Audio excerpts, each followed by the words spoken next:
Okay, listen up. As a student athlete, you have special talents. You're able to set goals and stick to them. You know how to take direction, and you're especially equipped to anticipate challenges and stay focused in tense situations. So when it comes to driving, you probably think you can never be one of the almost 4,000 teens killed each year by reckless and distracted driving. But you can.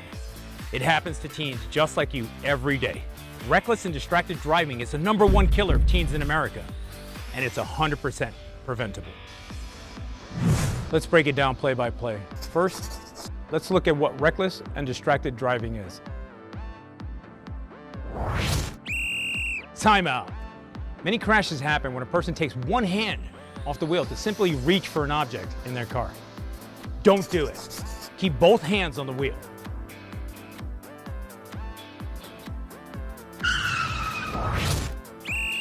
This is not the time to visualize the winning shot. Save that for the pregame. This is no time for a new profile picture, so keep your eyes on the road. And if you're a passenger, you are part of the team too. The photo shoot can wait. These distractions may seem harmless in the moment, but they can be fatal. So team, think about what can happen if we don't make good choices when driving. Okay, this is crunch time. Seconds left on the clock. Are you going to be able to make the clutch play when it counts? Maybe the goal seems simple, but it takes champions who have the will, focus, and true desire to get there. Honing your skills and becoming a better driver is no different than becoming a better athlete. Both require training, preparation, in-the-zone strategy, and awareness of your surroundings. Just like any sport you play, it takes serious practice and time to learn how to become proficient at driving. If you make a bad decision on the field, you might get benched. But if you make one on the road, that can take you out of the game for good. Or worse, maybe you end someone else's game.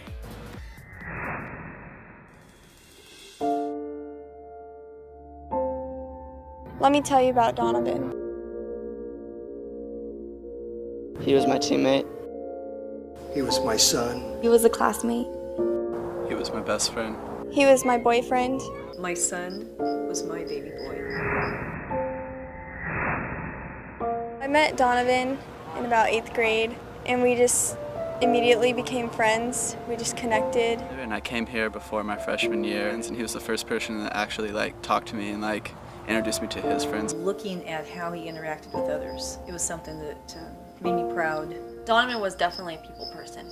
He attracted all kinds. I was playing line, and he was the running back, and I led block him all the way for a touchdown. And ever since then, we just became good friends. So everybody wanted to wear his jerseys. He was really nice to everybody. He was an all-star on the field and off the field. I see him as the leader of the pack. He would not only lead by example, but also try to help others sort through whatever they were going through in their own lives. A day I'll never forget. Life as I knew it ended forever. And then we were driving home. We were just kids having fun. I was going over the speed limit excessively, and we were blaring the music up really loud. I remember all the sounds of the car crashing. I looked around and I see Donovan, but he wasn't moving. So I sat with Danica. I kept telling her, Donovan's dead. Donovan's dead. I even remember calling out Donovan's name and, hoping that he would hear me and just get up. The Madera Ranchos community is mourning the death of a teenager killed in a car crash early this morning. Not my son. Not my boy. And I think that was one of the most painful things to experience, was hearing a mother cry about her son. The screaming of a mother just now finding out that her son is dead. And all simply because of something that was so preventable. We're just going home. He had it all. He had it all together. But he made a bad decision. And in the blink of an eye, he lost all that. And that was it. That's all it took.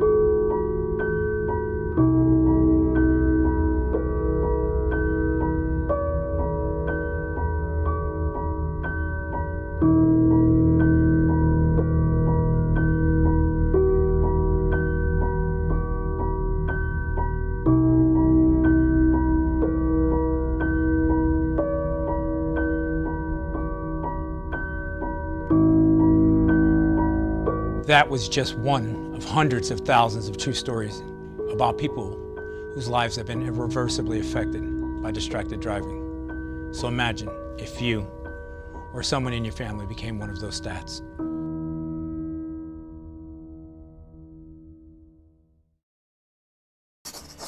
All right, team, let's look at our playbooks one more time on how we can stop the #1 killer of teens in America. Number 1, buckle up properly. Number 2, speak up when you feel unsafe, either as a driver or passenger. 3, follow traffic laws. 4, put all distractions away before you start driving. And 5, most importantly, make good decisions every ride. Driving, it's like a series of last-second shots, ones that can either win or lose the game for good. We need to stay focused and be present to get ourselves and our loved ones to our destination safely, so we can all stay in the game.